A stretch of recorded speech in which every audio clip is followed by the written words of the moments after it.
Hi, my name is Garrett Christopher, and this is my YouTube channel, Garrett's Movie Take. I'm going to share with you what I thought of Shang-Chi and the Ten Rings. But before we get to that, let me just introduce to you a couple of things that you may not know about, or be aware of. I have two other YouTube channels. There's Garrett's Take, which talks about more serious things. The topic right now is homelessness. So please check into that and add whatever you can. Comments, comments, comments. I also have Garrett's Sports Take. We're coming up on the 2021 football season. Plus, like baseball's nearing the end here, last 30 days or so of that season, and NBA preseason is just around the corner. So a lot of things going on with three major sports that I deem as the three major sports. So I'll talk about that a little bit, and then starting next week, I'm going to give my picks for each particular week. Not that they're any good, but I'm usually pretty good about that kind of stuff. Please visit GaretChristopher.com. You'll find out more about me. I'm a self-published author. I've got a couple of audiobooks out there also available on Audible. And yeah, I'm also working right now on the first part of a series, a sci-fi series called The Takeover. Really excited about it. I'm also going to release an audiobook along with the novel. So yeah, check all these things out, please. Okay, so I went last night to the theater, and I wanted to see Shang-Chi and the Ten Rings in the theater. I didn't want to watch it, on my television later on after the fact. Yeah, so here's what I thought. I always look at Rotten Tomatoes first, just because I'm curious, not because I follow, because a lot of times I don't agree with what the score is. The audience score, usually though, I'm pretty much in line with, as far as that's concerned, in most cases.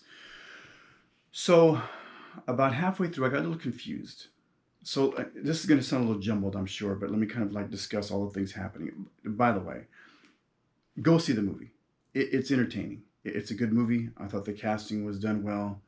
You know, so here is my dilemma, despite the fact there were a couple of really cool, by the way, really cool fight scenes, along with some music that to me really set it apart as far as getting away from the typical, and we knew in this phase of Marvel movies, the cinematic universe, that things would have to be changed up a little bit. We knew without Cap, without Iron Man, things are going to be different. We knew that, and we knew that we're going to get out there and some stuff. The Eternals was coming up here pretty soon, and some other things. So we knew Phase 5 was really going to be stepping out there, and I applaud any corporation, company, production company, whatever, for stepping outside of the box and getting in there. So no problem at all with that. And I think that, if you felt the need to get a market for an Oriental superhero, okay, great, no problem. I don't see it as anything across the board, whether African American, white, Hispanic, whatever.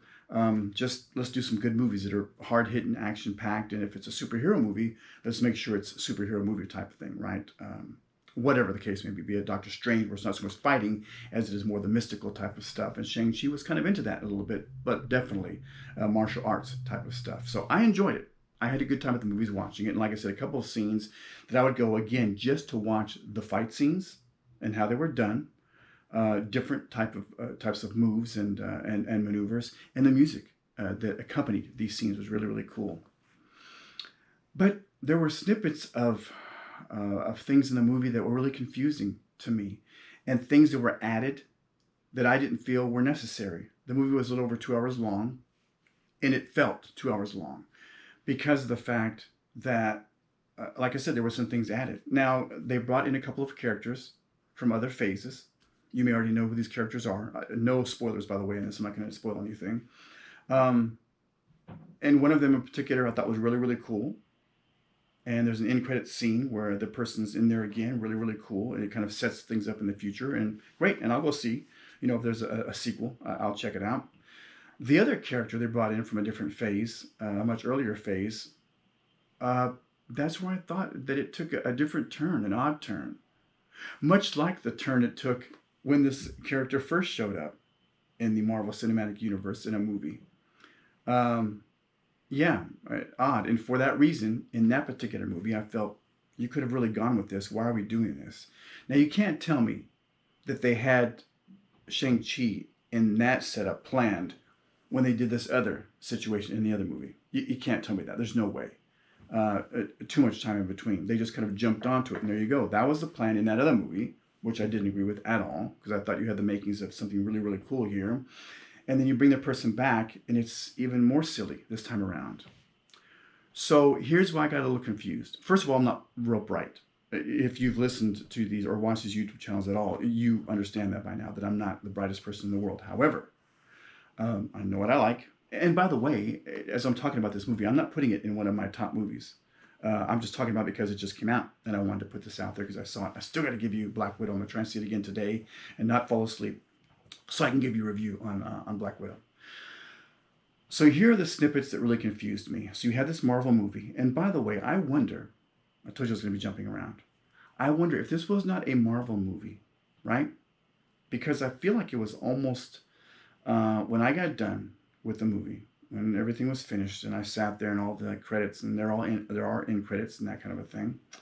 Um, I thought to myself, this is a Disney corporation. There are some lines in here and some plots and subplots in here that are definitely a Disney production. And what I mean by that is um, the battle, the family, the tussle between either, whatever siblings and parents or whatever the case may be. You've got that in there to kind of add that edge in there, right? And you've got to make sure. I was concerned up front that they weren't going to set us up to really like the character, and they did. Um, but to me, I didn't see, and not that I want a movie to be linear, but I want the plot with subplots, right, going on and that kind of thing, just like we ended up watching here just recently as far as with Loki and how you got the variants. I'm okay with the variants, that's fine.